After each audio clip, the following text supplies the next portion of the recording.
Слышали ли вы когда-нибудь о Максе Лоугане? Известно ли вам, что в 13 лет он изобрел электромагнитное устройство, способное извлекать энергию из воздуха? Знаете ли вы, что стоимость прибора составила всего $14? Смотрите видео до конца, и вы узнаете, что представляет из себя это устройство и почему официальная наука не признала изобретение подростка. Вы готовы? Тогда поехали!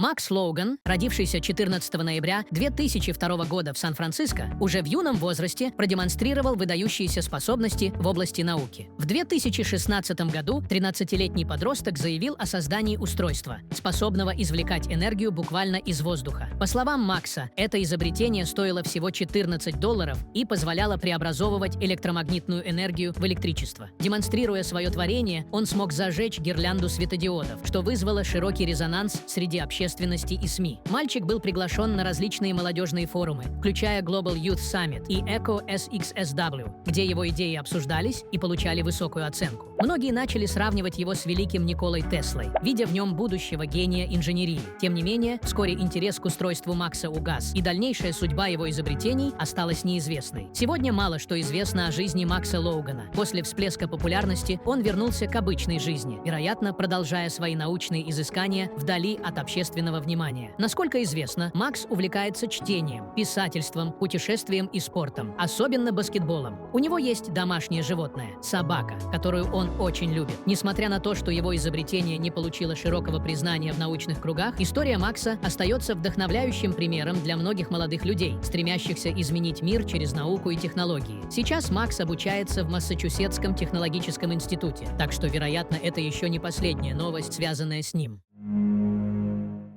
Макс Лоуган вместе со своим братом Джеком организовал лабораторию Loughan Labs прямо на заднем дворе своего дома, где они проводили различные научные опыты. В возрасте 13 лет Макс разработал уникальное устройство, стоимость которого составила всего $14. Оно называлось Energy Horizon Gatherer и позиционировалось как доступный, экологичный и беспроводной источник энергии. По утверждению Макса, его изобретение могло улавливать радиоволны из окружающего пространства и преобразовывать их в постоянный ток разнообразных электроприборов, например, светодиодов. Во время демонстрации устройства оно показало свою эффективность, питая цепь светодиодных ламп без необходимости подключения к внешним источникам электричества. Комментарий одного из журналистов гласил: «Представьте, если подобное устройство размером в 20 раз больше, какие перспективы открываются». Благодаря этому изобретению Макс быстро приобрел известность, появляясь в заголовках ведущих мировых изданий. Его приглашали на крупные международные мероприятия, такие как глобальный молодежный саммит Nexus, ECO SXSW, а также церемонии вручения наград Global Green и Flaunt Magazine Academy Awards. Позднее он принял участие во Всемирном фестивале науки 2017 года в Брисбене.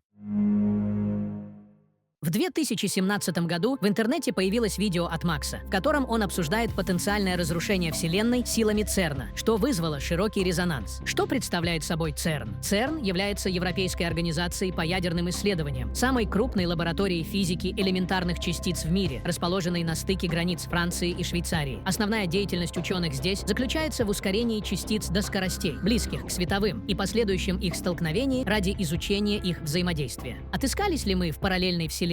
Макс выдвигал предположение, что ЦЕРН уже разрушил нашу Вселенную, и сейчас мы пребываем в параллельной версии, находящейся рядом с прежней. Кроме того, этот юный гений высказывал мысль о существовании множества параллельных миров, возникающих непрерывно. Согласно теории Макса о множестве параллельных вселенных, реальность одной вселенной может кардинально отличаться от другой, создавая абсолютно иные условия жизни. Реально ли существование параллельных измерений? Многие люди убеждены в реальности параллельных или мультивселенных, полагаясь на предположение Альберта Эйнштейна, допускавшего такую вероятность. По мнению ученого, жители параллельных пространств могли бы внешне походить на землян, но обладать иным уровнем осознания. Таковы были размышления этого молодого человека. Главная моя цель — приносить пользу, создавать будущее, где люди смогут жить счастливо и безопасно, делился Макс на своей странице в одной из социальных сетей. Макса Лоугана встретили с восторгом как чудо-ребенка, обещающего человечеству бесплатную энергию. Он активно участвовал в интервью и делал доклады, удивляя публику своим энтузиазмом и умением оперировать сложными научными понятиями. Популярность Макса была отражена в профиле фонда «Мы – семья». Освещая путь миллионам людей по всему миру, нуждающимся в свете, Макс стремится улучшить их безопасность, образование и возможности, которые многим кажутся обыденными. Однако не все ученые поддержали изобретение юного гения. Патрик Точилко, известный физик, выразил свое критическое мнение относительно разработок Лоугана. Его утверждение о свободной энергии – чистой воды фантазия. Такая вещь, как свободная энергия, попросту не существует, и он явно не осознает, о чем говорит. Он бросает в ход сложные термины, значения которых большинство людей не поймут, создавая ложное впечатление, что он сам отлично владеет темой. Тем не менее, сегодня нас привлекает не столько его инженерные проекты, сколько теория мультивселенных. Алессандро Такеши, магистр физики, специализация классическая гравитация, охарактеризовал теорию Макса как полную бессмыслицу. Безусловно, он умеет красиво говорить, и я не сомневаюсь в его интеллекте. Он щедро использует научный жаргон, не имея при этом никакой связи с реальной наукой. Он упоминает такие термины, как измерение, квантовая механика, но не объясняет, зачем они нужны в его рассуждении и как подтверждают его взгляды. И тут возникла еще одна серьезная загвоздка. Изобретение Макса Лоугана оказалось без особого практического применения. Атмосфера содержит слишком мало свободной электромагнитной энергии, чтобы ее можно было эффективно преобразовать в электричество. На YouTube-канале «Электробум» провели эксперимент, основанный на теории Макса. Использовали провод для замера электромагнитной активности воздуха. Максимум, что удалось получить, составило меньше 1 вольта. Выяснилось, что новаторство Макса существовало уже около 100 лет. Его родителей обвинили в продвижении устройства, не обладающего реальной ценностью. Также критике подверглись местные СМИ и ученые, поддержавшие проект за недостаточную проверку изобретения. Прошли годы, но нам все еще далеко до создания увеличенного варианта электромагнитного комбайна Макса. Увы, это очередной случай, когда СМИ ухватываются за сенсацию, не утруждая себя тщательной проверкой фактов. Даже если бы Макс построил комбайн в 20 раз крупнее, это не привело бы к увеличению выработки электроэнергии, ведь существует предел количества энергии, которую можно извлечь. То, что создал Макс, на самом деле являлось кристаллическим радиоприемником, устройством, известным уже более века. Кристаллическое радио — это простейший вид радиоприемников, популярный в ранние годы радиовещания. Возможно, кто-то из вас собирал его самостоятельно в детстве в качестве хобби. Для работы такого приемника требуется источник питания, будь то батарея или внешняя сеть, и он использует лишь ту мощность, которую получает от радиосигнала. Таким образом, речь идет вовсе не о бесплатной энергии. Электричество, создающее ток в катушках устройства, поступает от радиопередатчика, мощность которого варьируется от нескольких ватт до 50 тысяч ватт. Даже при максимальных значениях мощности на расстоянии километра от передатчика максимальная величина напряжения составит всего полвольта. Причина кроется в том, что радиоволны распространяются, постепенно теряя свою силу, а объекты вроде деревьев, зданий и влаги в воздухе дополнительно поглощают часть сигнала. Увеличить эффективность комбайна можно было бы только одним способом – увеличив мощность самого радиопередатчика. Очевидно, что это никак не связано со свободной энергией. Более того, такая система индуктивности весьма неэффективна, и вся мощность, затраченная на работу передатчика, никогда не сможет быть полностью восстановлена посредством устройства, похожего на изобретенное Максом. На самом деле, вина лежит скорее на новостных каналах, освещавших эту историю. Журналисты обязаны были проявить здоровый скептицизм, ведь машины свободной энергии по определению невозможны, так как противоречат первому или второму закону термодинамики. После того, как его изобретение потерпело неудачу, Лоуган перешел к более сдержанной жизни. Последним его появлением в социальных сетях стал пост в Facebook, опубликованный в апреле 2020 года, где он поделился: «Меня увлекает процесс создания чего-то нового. Моя цель — внести позитивные изменения в мир и вдохновлять других». В конце 2022 года один из пользователей другой социальной сети решил выяснить, что стало с Лоуганом. Ему удалось найти фотографию Макса и его семьи, сделанную в марте 2021 года. Пост с фотографией был отмечен такими словами: «Понимаю, что новостей о Максе Лоугане и его семье за последнее время немного, но кажется, что они сознательно избегают публичности. Никаких попыток выйти на контакт. Мне известно, что его родители недавно начали новый бизнес в Неваде, а сам он работает над патентом. Похоже, дела у их семьи идут неплохо. Они просто предпочитают держаться подальше от виртуального пространства». 14 ноября 2024 года Максу Лоугану исполняется 22 года. Многие родители стремятся вырастить своего ребенка успешным и талантливым. Они стараются отдать его в раннем возрасте на всевозможные курсы и секции, мечтая обеспечить ему блестящее будущее. Познакомлю вас с историями некоторых вундеркиндов и их дальнейшими судьбами.